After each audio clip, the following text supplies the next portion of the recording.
우리가 사사기 마지막 장 21장 우리가 함께 읽습니다. 19장, 20장, 21장 하나의 사건이 작게 시작이 되었는데 그 사건을 올바르게 처리하지 못하게 되는 일들로 인해서 일파만파 그 사건이 커져가게 되는 상황들을 보게 됩니다. 그 일로 인해서 뒤늦게 후회하는 모습이 나타나고 그 일을 그럼 어떻게 해결을 할까 방도를 찾아가는 모습이 나타납니다. 몇 차례에 걸친 내전으로 인해서 죽어간 사람의 숫자가 적어도 4만 6천 명 이상이 죽게 되었고 대단히 많은 사상자를 내게 됩니다. 그리고 베냐민의 지파의 경우에는 어린아이들과 여자들 그리고 그들이 살았던 모든 삶의 기반들이 다 불타 없어지게 되면서 그야말로 림몬 바위 거기에 숨어서 이제 베냐민의 군사들 600명만 남아있는 그런 상황이 되어버렸습니다. 그들이 만약에 제대로 다시 살아나지 못하고 그들이 다시 삶을 영위하지 못하게 된다면 이제 이 베냐민 지파는 사라질 위기에 처하게 된 겁니다. 서로 죽이겠다고 전쟁을 할 때는 그게 보이지 않았습니다. 그래서 동족 간에 서로 죽이는 일들을 당연한 것처럼 그렇게 싸움을 하다가 이제 조금 정신을 차리고 돌아보니까 이스라엘 지파 가운데서 이 베냐민이 사라지게 될 위험에 처하니까 뒤늦게 그걸 후회하고 이걸 어떻게 할까 하는 그런 모습이 나타나고 있는데 그런 과정을 해결하는 모습에 있어서도 참 이렇게 잘하고 있다라고 말할 수 없는 그런 안타까운 모습이 나타나게 되는 것을 우리가 확인하게 됩니다. 이 베냐민 지파를 제외한 이스라엘 다른 지파들이 함께 모였을 때 크게 두 가지의 맹세를 했는데 하나의 맹세가 뭐였냐면 이 자리에 올라오지 않은 이스라엘 자손들은 다 죽일 것이다. 이 일에 모든 이스라엘 백성들이 다 동참해야 된다. 베냐민을 응징하는 이 일에 빠지는 어떤 사람이든지 살지 못한다라는 것을 하나 맹세로 했고 또 하나의 맹세는 뭐냐면 베냐민 자손들에게는 절대로 우리의 딸을 그들에게 시집 보낸 일은 안 할 것이다. 이것도 굳게 맹세를 했다는 겁니다. 이런 두 가지의 맹세를 이미 해버린 상황이기 때문에 이걸 어떻게 해야 될지 참 난감한 상황에 빠지게 된 겁니다. 본문으로 가서 보시면은 1절 미스바에서 그들이 행했던 큰 맹세 이것이 우리 중에 누구든지 딸을 베냐민 사람에게 아내로 주지 아니하리라 이런 맹세를 이미 했습니다. 이런 맹세를 했고 또 미스바에 올라오지 않는 자들은 반드시 죽일 것이다 라고 하는 맹세도 이미 한 바가 있습니다. 5절 가서 보면은 이스라엘 온 지파 중에 총회에 함께하여 여호와 앞에 올라오지 아니한 자가 누구냐 그들은 반드시 죽일 것이다. 이런 맹세를 했다고 소개합니다. 이런 맹세로 인해서 이제 600명이 사라지게 되면 베냐민 지파가 이제 다 끊어질 위험에 처한 것을 보고 그들이 대성통곡할 수밖에 없는 상황이 그들에게 생겨나게 됐습니다. 2절 말씀해 보세요. 이렇게 말합니다. 이스라엘 하나님 여호와여 어찌하여 이스라엘에 이런 일이 생겨서 오늘 이스라엘 중에 한 지파가 없어지게 하시나이까. 하나님 앞에서 대성통곡하는 모습이 나타납니다. 이 표현이 좀 애매하게 이렇게 되어 있죠. 어찌하여 이스라엘에 이런 일이 생겨서 이스라엘 중에 한 지파가 없어지게 하시나이까. 마치 여호와 하나님께서 그렇게 하신 것이냐 대성통곡을 하고 있지만 우리가 쭉 살펴오는 이 내용들을 보면 누가 한 일입니까? 자기들이 한 겁니다. 하나님의 뜻에 대해서 묻고 하나님의 뭘 원하시는가를 헤아리면서 그 일을 시작한 게 아닙니다. 대단히 인간적이고 대단히 자기들의 생각에 준해서 모든 일들을 처리하다 보니까 이런 상황까지 오게 된 겁니다. 그리고서는 울면서 탄식하기를 마치 여호와께서 그렇게 하신 것이냐 이렇게 말하는 것은 모순적인 모습임을 우리가 확인하게 됩니다.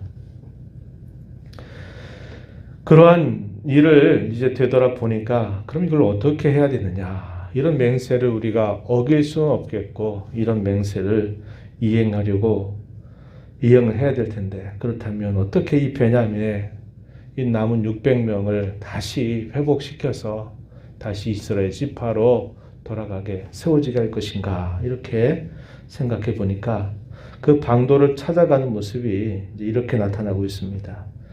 먼저 이 미스바에 올라오지 아니한 이스라엘 자손 중에 야베스 길르앗 사람들이 그 총에 함께 모여오지 않은 것을 확인하고서는 거기에 있는 사람들을 죽이는데 처녀들만 남겨두고 용사 12,000명을 이 길르앗 야베스 길르앗으로 보내서 그들을 다 죽입니다. 그리고 거기에 남겨진 처녀가 400명이 있게 돼요. 400명의 여인을 확보하게 되죠. 10절 한번 가서 보시면은 이렇게 말합니다. 큰 용사 12,000명을 그리로 보내서 명령하기를 가서 야베스 길르앗 주민과 부녀와 어린아이를 칼날로 치라. 그 맹세를 지키기 위해서 또 많은 주민들, 여자와 또 어린아이들을 다 처단하는 일을 하게 되죠. 그리고 거기에서 몇 명의 처녀를 얻느냐, 12절에 보니까 젊은 처녀 400명을 얻습니다. 그리고 이 처녀들을 데리고 오는 겁니다. 그리고 그 림몬 바위에 숨어있는 600명의 베냐민 군사들에게 이제 더 이상 우리 싸우지 말자, 그래서 평화를 공포하고 그들을 베냐민으로 돌아오게 했습니다. 그래서 그 남은 400명 여인을 이 600명 가운데 400명에게 시집을 보내고 200명이 또 모자라게 되죠. 그러니까 이 200명을 어떻게 해야 될 거냐라고 하는데 그 방도를 내는 것이 어디에 표현이 되냐면요, 19절 말씀에 가서 보면은 보라, 베델 북쪽 르보나 남쪽 베델에서 세겜으로 올라가는 큰 길 동쪽 실로에 해마다 여호와의 명절에 올라오는 여인들이 있다. 춤추러 올라오는 여인들이 있는데 그곳에 근처에 숨어 있다가 200명 되는 이 베냐민 자손 200명이 그들 중에 한 사람씩 자기의 아내로 삼아라, 이렇게 방도를 하게 됩니다. 그리고서 뒷일이 혹시 생기게 된다면 그 문제는 우리가 뒤에서 알아서 해결해 주겠다, 이렇게 말을 하게 된 겁니다. 21절 말씀에 이렇게 말하죠. 실로의 여자들이 춤을 추러 나오거든 너희는 포도원에서 나와서 실로의 딸 중에서 각각 하나를 붙들어 가지고 자기의 아내로 삼아 베냐민 땅으로 돌아가라.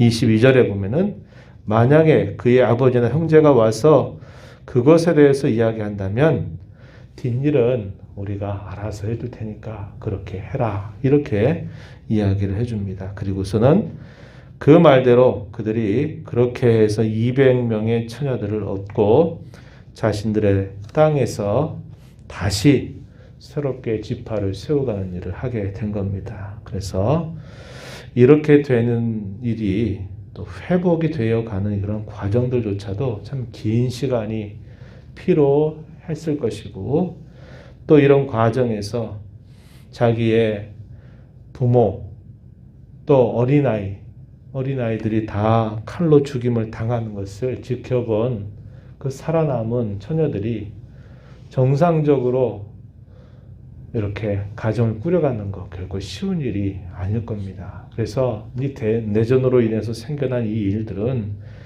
그들에게 오랜 세대의 세대를 거듭하면서 너무나 큰 아픔과 상처를 남겨주게 된 것이고, 그것이 회복된다는 것이 참 힘겨운 그런 모습이 되었던 것을 우리가 살펴보게 됩니다.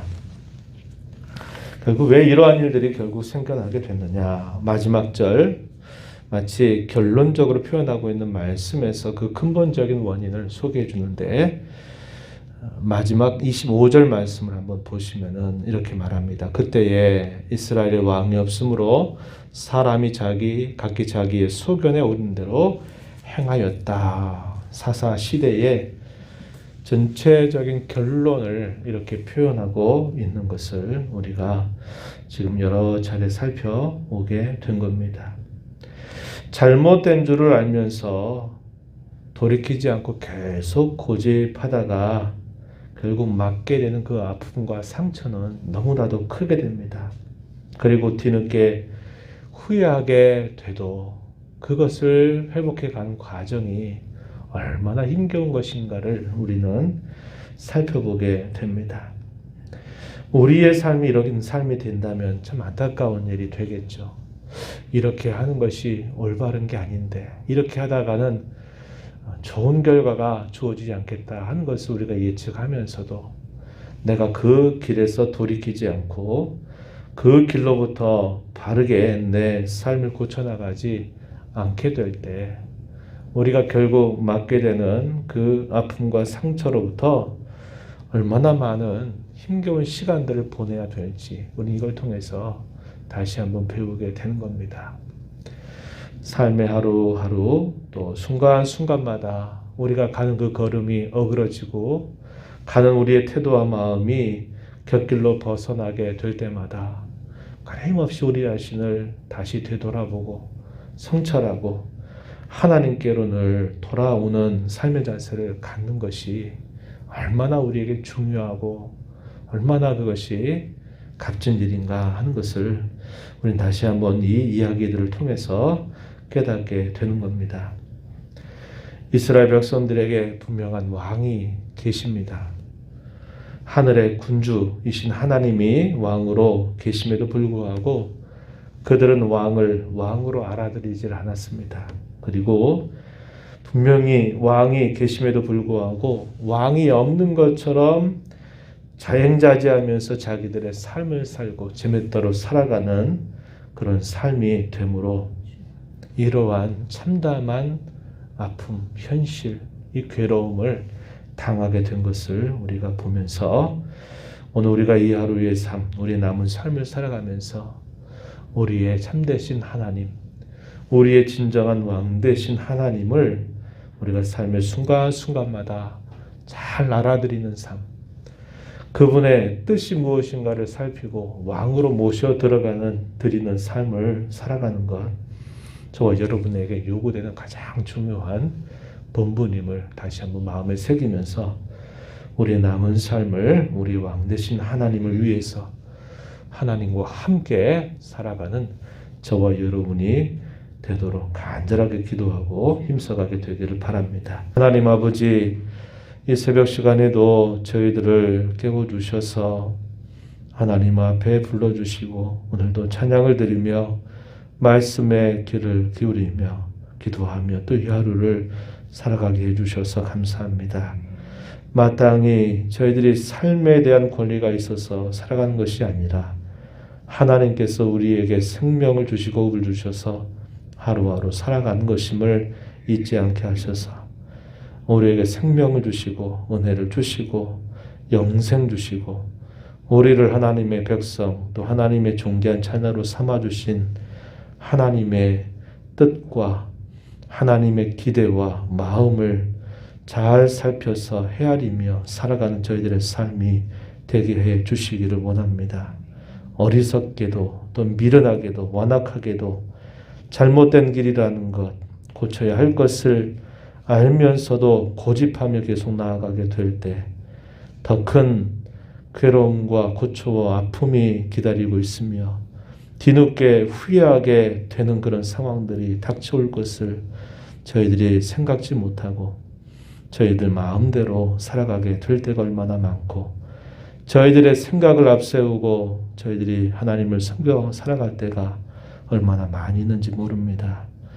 조목조목 하나하나 저희들의 모습을 되돌아보면서 하나님의 말씀의 안내를 따라 주의 성령의 인도를 따라서 저희들의 악습들, 잘못된 습관들, 고쳐야 할 것들을 속히 되돌아보고 세워가는 저희들의 신앙의 걸음이 되게 하여 주시기를 원하고 바랍니다.